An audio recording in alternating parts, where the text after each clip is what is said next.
Hey there, I'm Team Behavior Expert Josh Shipp. Today, let's talk about how to deal with a kid who is becoming physically or verbally abusive towards you. I'll talk real-world strategies to help you deal with this difficult scenario.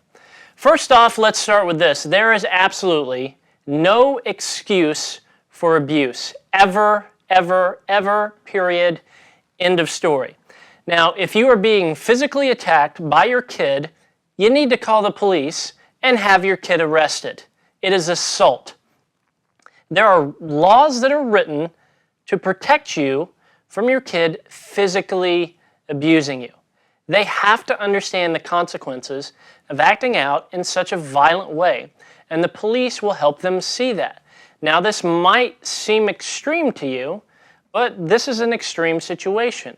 You know, if they go and randomly physically abuse someone else, that other person's going to call the police on them. They're going to have to learn this lesson. Eventually, you cannot delay that. So you need to take steps now to stop this behavior. Again, there is never, ever any excuse for abuse.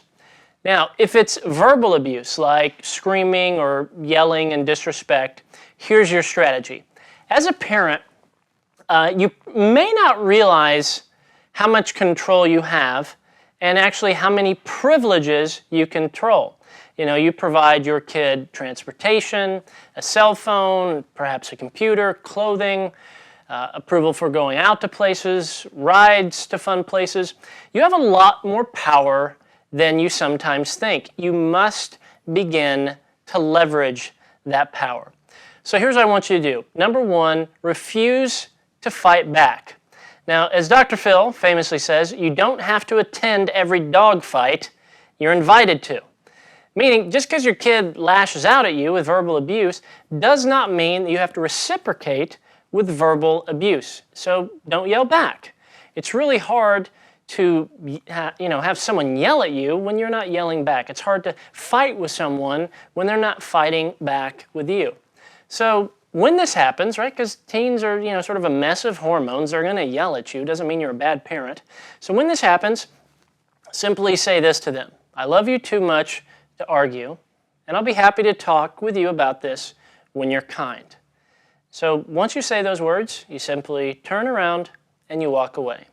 You're the adult. You need to lead by example and show them what it looks like to diffuse a hostile situation. Second thing is you need to provide real consequences.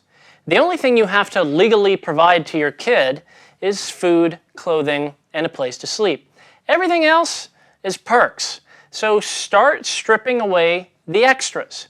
The only place your kid has to be is during school hours. So start stripping away their free time, including any extracurricular activities, band, theater, sporting events, these sorts of things. Right? If they are being abusive, these sorts of things are privileges. Now, I want to warn you, never strip away privileges with an evil grin.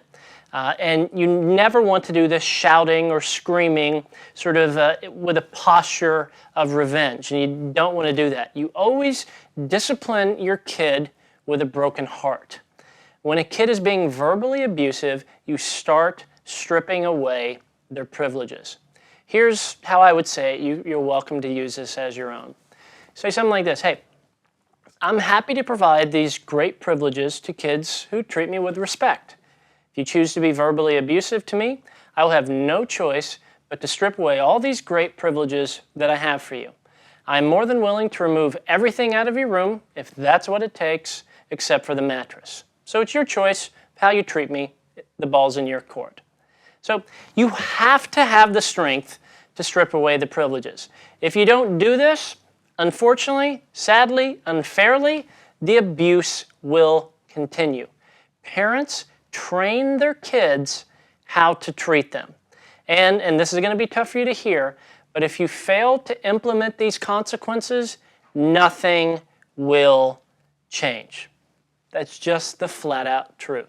There's nothing you can do to change your kid's attitude, as much as sometimes we wish we could.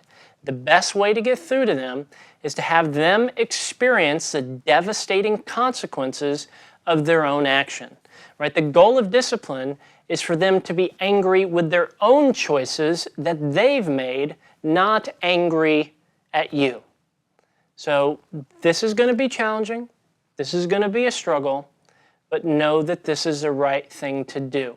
There is never any excuse for abuse, and in this situation, you must be a parent and not a pushover. Good luck to you.